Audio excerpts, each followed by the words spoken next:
বিসমিল্লাহির রহমানির রহিম। উচ্চ মাধ্যমিক বিজ্ঞান শাখার প্রিয় শিক্ষার্থীরা, আশা করি তোমরা সবাই ভালো আছো। প্রিয় শিক্ষার্থীরা, তোমাদেরকে স্বাগত জানাচ্ছি উচ্চতর গণিত প্রথম পত্রের অনলাইন ক্লাসে। আমরা উচ্চতর গণিত প্রথম পত্রের অধ্যায় 5-এ বিন্যাস এবং সমাবেশ নিয়ে আলোচনা করছিলাম। বিন্যাসের আলোচনা চলছিল। গতদিন আমরা লেকচার 4 নিয়ে আলোচনা করেছি। আজকে আমাদের বিন্যাসের লেকচার নাম্বার 5। প্রিয় শিক্ষার্থীরা, তোমাদের বিন্যাস সমাবেশের বিন্যাস অংশে তোমাদের বইতে এক লাইনে বিন্যাস করতে হবে বা সাজাতে হবে, বা চক্রাকারে বা গোল টেবিলে বিন্যাস করতে হবে বা সাজাতে হবে, এই ধরনের সমস্যা আছে। আজ আমরা আলোচনা করব দুইটি বিষয়। প্রথমে আলোচনা করব এক লাইনে কিভাবে বিন্যাস করতে হয়, এবং তারপর আলোচনা করব চক্রাকার বিন্যাস বা গোল টেবিলে কিছু বস্তু বা জিনিসকে কিভাবে সাজাতে হয়, কিভাবে বিন্যাস করতে হয় সে সম্পর্কে।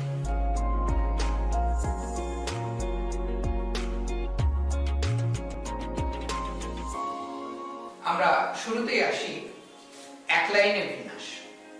কিভাবে এক লাইনে কতগুলো বস্তুকে আমরা সাজাবো বা বিন্যাস করব। আমরা একটি প্রশ্ন লিখেছি, দেখো প্রশ্ন নাম্বার 1।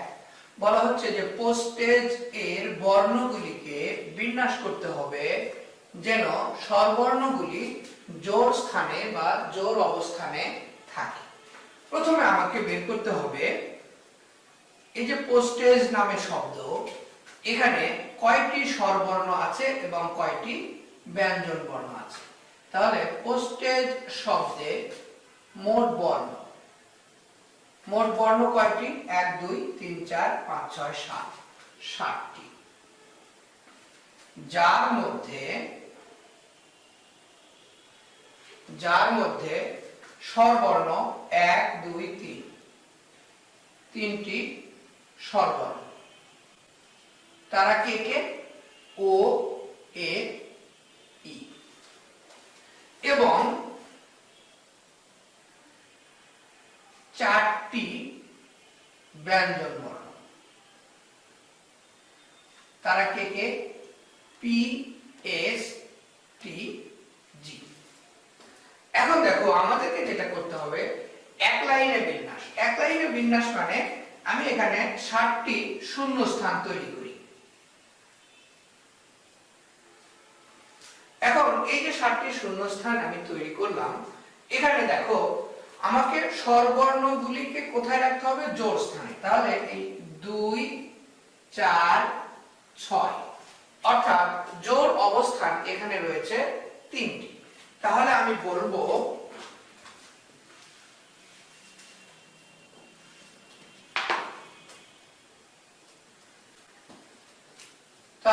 বলবো যে 3টি জোড় স্থানে আমার স্বরবর্ণ কয়টি? 3টি। 3টি স্বরবর্ণকে সাজানো যায় সমান 3p3, অর্থাৎ ফ্যাক্টরিয়াল 3 বা 6 উপায়ে। এখন আমার বেজোড় অবস্থান আছে কয়টি? 1 3 5 7, অর্থাৎ 4টি বেজোড় অবস্থান আছে। তাহলে 4টি বেজোড় স্থানে, তাহলে আমার ব্যঞ্জন বর্ণ আছে কয়টি? 4টি। 4টি ব্যঞ্জন বর্ণকে সাজানো যায় সমান 4p4, অর্থাৎ ফ্যাক্টরিয়াল 4, দ্যাট মিন্স 24 উপায়ে। অতএব তাহলে সর্বমোট বিন্যাস হলো 6 × 24 ইজিক্যাল টু 4 4 24 4, হাত থেকে 2, 6 2 12 দিয়ে 14, 144। এটি হলো আমাদের অ্যানসার। প্রিয় শিক্ষার্থীরা, তাহলে এই অঙ্ক থেকে আমরা বুঝতে পারলাম যে এই বর্ণগুলি এক লাইনে সাজানো আছে, সেখান থেকে কিছু জোড় অবস্থান আছে, কিছু বেজোড় অবস্থান আছে। আমরা প্রথমে জোড় অবস্থানগুলোতে স্বরবর্ণ বসিয়েছি, সেটি কত উপায়ে হয়? 6 উপায়ে সাজানো যায়। এরপর বেজোড় অবস্থানে আমরা কি করেছি? ব্যঞ্জন বর্ণগুলোকে বসিয়ে দেখেছি যে 24 উপায়ে সাজানো যায়। তাহলে মোট বিন্যাস হলো 6 গুণন 24, মোট 144। প্রিয় শিক্ষার্থীরা, আমরা আশা করি বুঝতে পেরেছি। আমরা আর একটি অঙ্ক করি। এবার প্রশ্ন নাম্বার 2 বলা হচ্ছে যে ইকুয়েশন নামে যে শব্দটি আছে এর বর্ণগুলিকে বিন্যাস করতে হবে, অর্থাৎ বর্ণগুলিকে সাজাতে হবে। এবার শর্ত হলো যে ব্যঞ্জন বর্ণগুলি বেজোড় অবস্থানে থাকবে। তাহলে ইকুয়েশন শব্দে E Q U A T I O N, equation শব্দে মোট বর্ণ 8টি, যার মধ্যে স্বরবর্ণ কয়টি? স্বরবর্ণ 1 2 3 4 5, স্বরবর্ণ হলো 5টি। তারা হচ্ছে ই, ইউ, এ, আই, ও। এই 5টি হলো স্বরবর্ণ। এবং ব্যঞ্জন বর্ণ হলো 3টি, আর তারা হচ্ছে কিউ, টি, এন। এখন তাহলে আমরা 8টি শূন্যস্থান 1 2 3 4 5 6 7 8, আমরা 8টি শূন্যস্থান এখানে দেখিয়েছি। দেখো, এখন বলেছে যে ব্যঞ্জন বর্ণগুলোকে কি করতে হবে? বেজোড় অবস্থানে রাখতে হবে। তাহলে বেজোড় অবস্থান 1 3 5 7, এই 4টি হলো বেজোড় অবস্থান। তাহলে আমার কাছে ব্যঞ্জন বর্ণ আছে কয়টি? 3টি। তাহলে আমি লিখব যে 4টি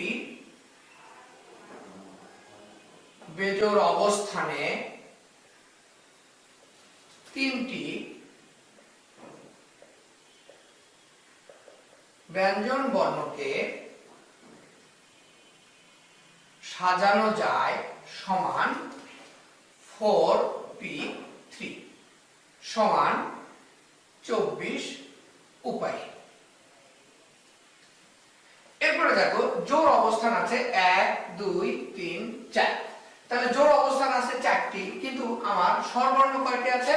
5টি। এবার দেখো, আগের অঙ্কের সাথে এই অঙ্কের পার্থক্য।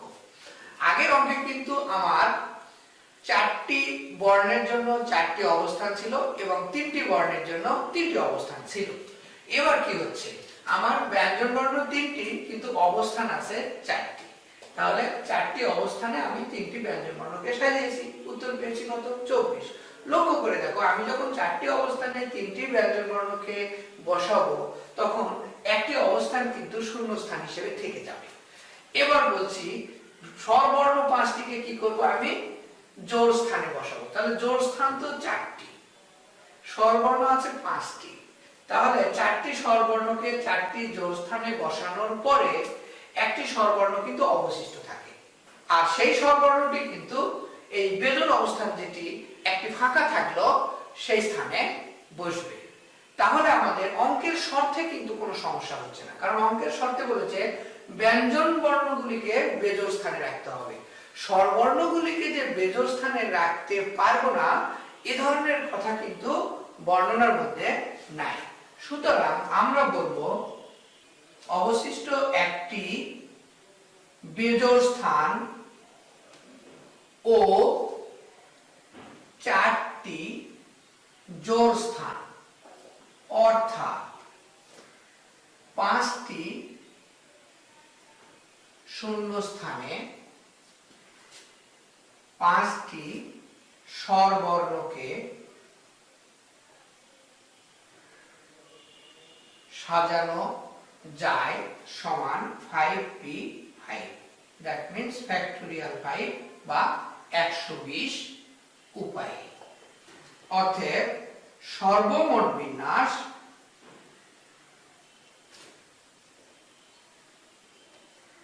24 into 120, that means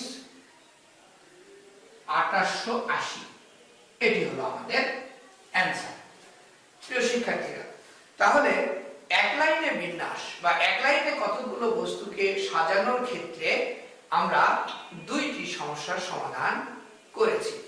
আমি তোমাদেরকে এখন একটি হোমওয়ার্ক দিয়ে দিচ্ছি, তোমরা এটি বাসায় করবে। প্রিয় শিক্ষার্থীরা, আমরা প্রশ্ন 1 এবং 2 এখানে করলাম এবং এই HW1 ওই অঙ্কগুলোর মতোই হবে, আশা করি তোমরা পারবে। এখানে বলা হচ্ছে যে আর্টিকেল শব্দটির বর্ণগুলিকে নিয়ে বিন্যাস করো যেন স্বরবর্ণগুলি বেজোড় অবস্থানে থাকে। প্রিয় শিক্ষার্থীরা, এবার আমরা আরো একটি অঙ্ক করব। প্রশ্ন নাম্বার 3।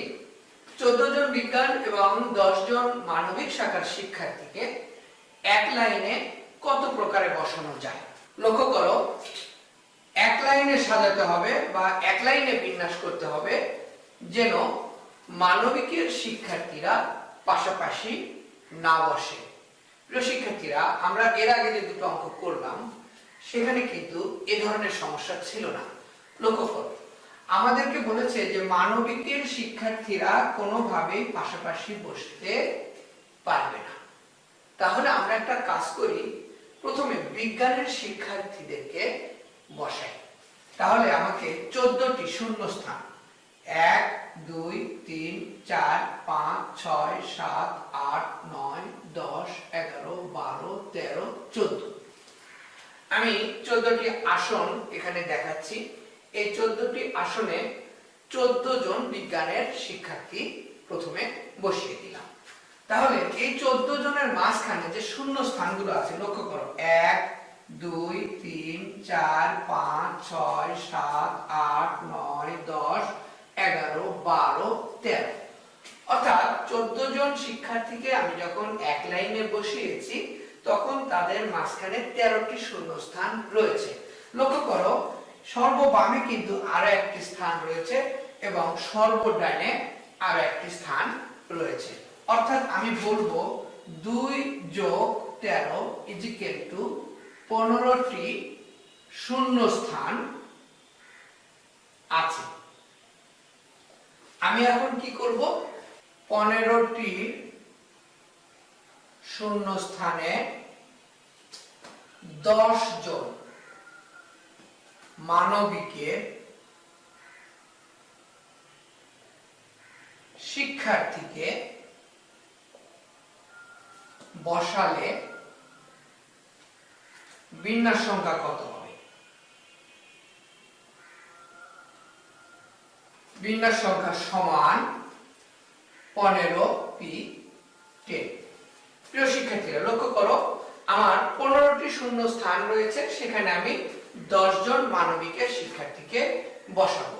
তাহলে আমি কিন্তু 10টি স্থান দখল করতে পারবো, আরো 5টি স্থান কিন্তু দখল করতে পারবো না, অর্থাৎ সেগুলো শূন্য স্থান রয়ে যাবে।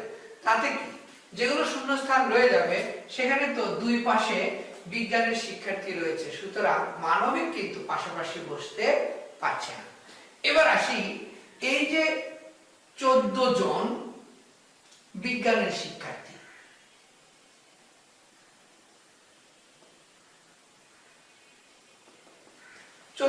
বিজ্ঞানের শিক্ষার্থীকে তারা প্রথমে যে অবস্থায় বসেছে পরবর্তীতে তো নিজেদের মধ্যে স্থান বদল করতে পারবে। সেক্ষেত্রে আমি বলবো যে 14 জন বিজ্ঞানের শিক্ষার্থীকে নিজেদের মধ্যে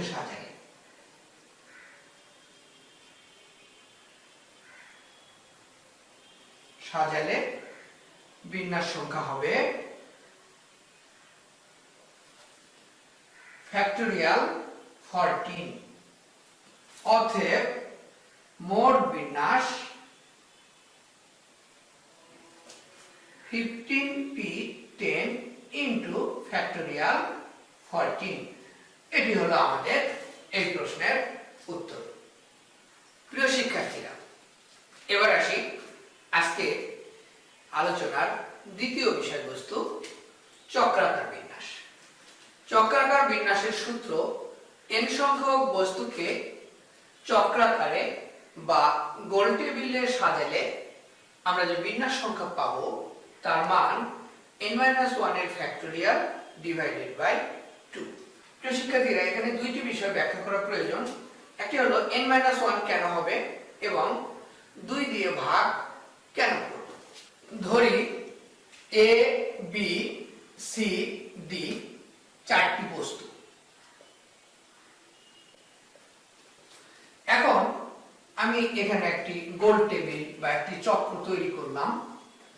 এটা আমি মনে করি যে উপরে আছে a, ডান দিকে b, নিচে আছে c, এখানে বাম দিকে আছে d। এখানে যথারীতি আমি বলি একই রকমের পজিশন, কিন্তু আমি একটু স্থান পরিবর্তন করে দিচ্ছি। c চলে গেল উপরে, তারপরে d আসলো এখানে, a আসলো এখানে, b আসলো এখানে। এখন দেখো আমরা n-1 কেন করব সেটার ব্যাখ্যা করছি।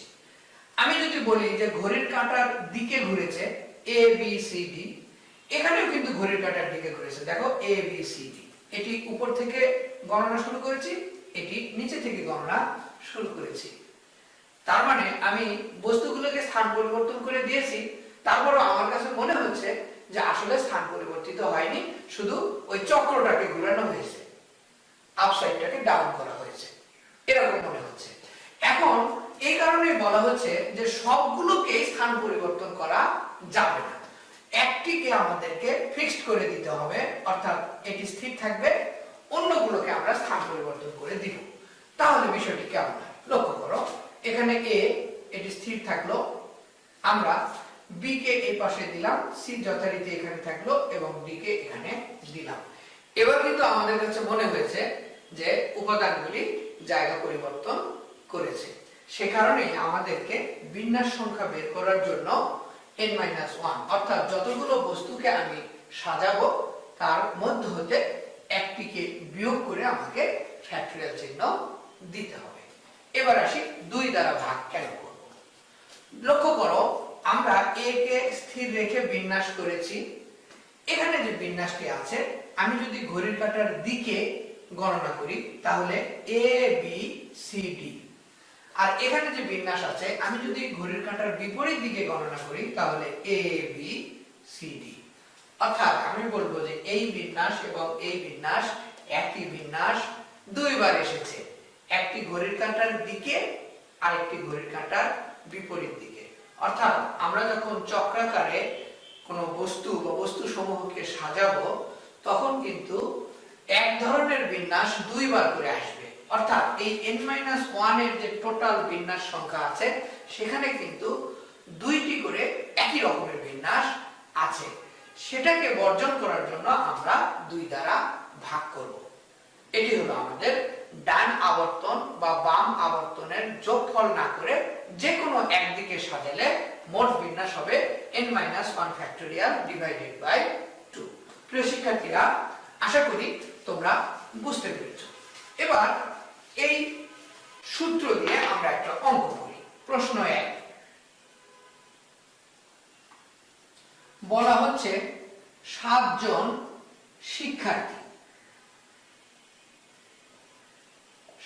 শিক্ষার্থীকে চক্রাকারে সাজাবো।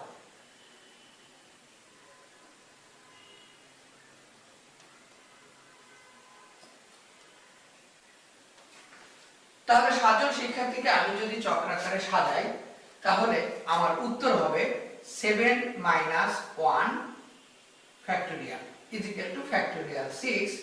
That means এটি হলো 720। এটি হলো আমার মোট বিন্যাস। তবে এখানে কিন্তু ডান আবর্তে এবং বাম আবর্তে 2 ধরনের বিন্যাসই এই 720টা বিন্যাসের মধ্যে আছে। আমরা আরো একটা অঙ্ক করি, তাহলে আমরা সূত্র সম্পর্কে স্পষ্ট ধারণা পাবো। প্রশ্ন নাম্বার 2 বলা হচ্ছে যে 8টি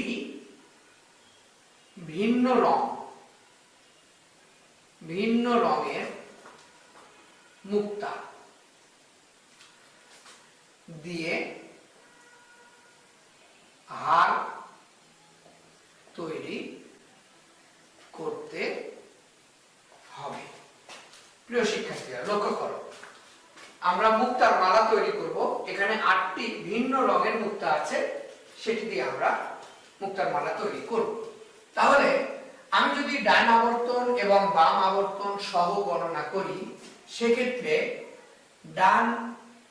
ডান আবর্তে ও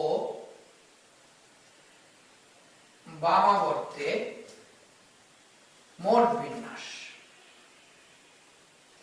হলো 8 - 1 ফ্যাক্টোরিয়াল 7 = 5040।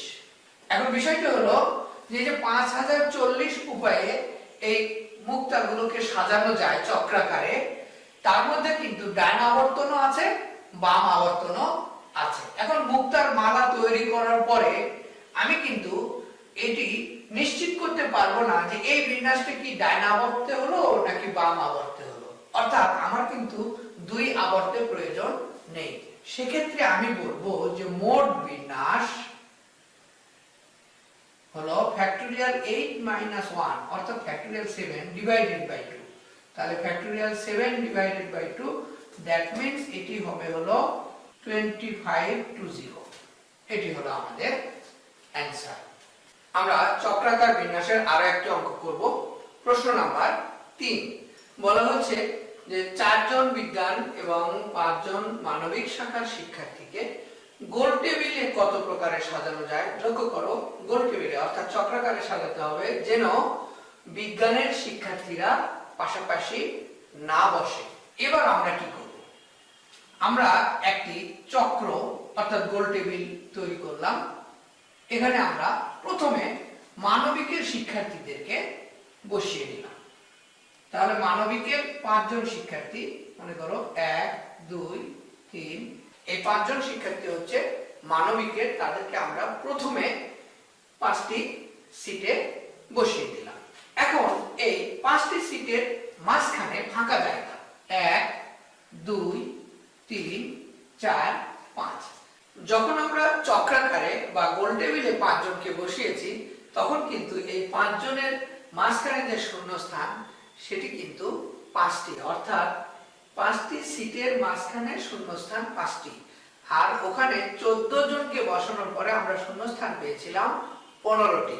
তার মানে এক লাইনে যখন বসাচ্ছি তখন এক প্রান্তে একটি শূন্যস্থান বেশি হচ্ছে, আর যখন আমরা চক্রাকারে বসাচ্ছি তখন কিন্তু একটি শূন্যস্থান বেশি পাওয়া যাচ্ছে না।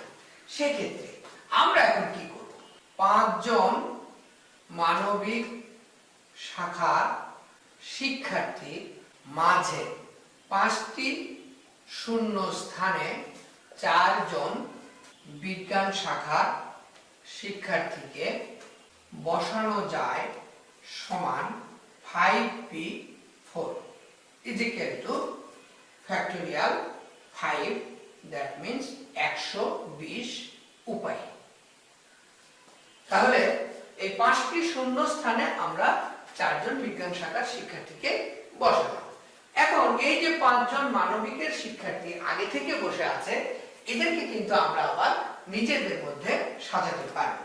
আবার 5 জন মানবিকের শিক্ষার্থীকে নিজেদের মধ্যে সাজানো যায় বা বসানো যায় সমান, দেখো এই 5 জন মানবিকের শিক্ষার্থীকে কিন্তু আমরা চক্রাকারে সাজাবো। তাহলে আমাকে কি করতে হবে, 5 - 1 ফ্যাক্টোরিয়াল, দ্যাট মিন্স ফ্যাক্টোরিয়াল 4 বা 24 উপায়ে আমি সাজাতে পারবো।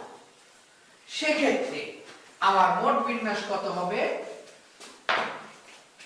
অতএব মোট বিন্যাস সমান 120 × 24, দ্যাট মিন্স 2880। এটি হলো আমাদের প্রশ্ন 3-এর উত্তর। প্রিয় শিক্ষার্থীরা, আশা করি চক্রাকার বিন্যাস বা গোল টেবিলে বিন্যাস সংখ্যা কিভাবে নির্ণয় করতে হয় আমরা বুঝতে পেরেছি। প্রিয় শিক্ষার্থীরা, সেই সঙ্গে লেকচার 5-এর আলোচনা আজকের মতো এখানেই শেষ করলাম। লেকচার 6-এ তোমাদের সঙ্গে আরো আলোচনা হবে। সে পর্যন্ত তোমরা ভালো থেকো, সুস্থ থেকো। সবাইকে ধন্যবাদ।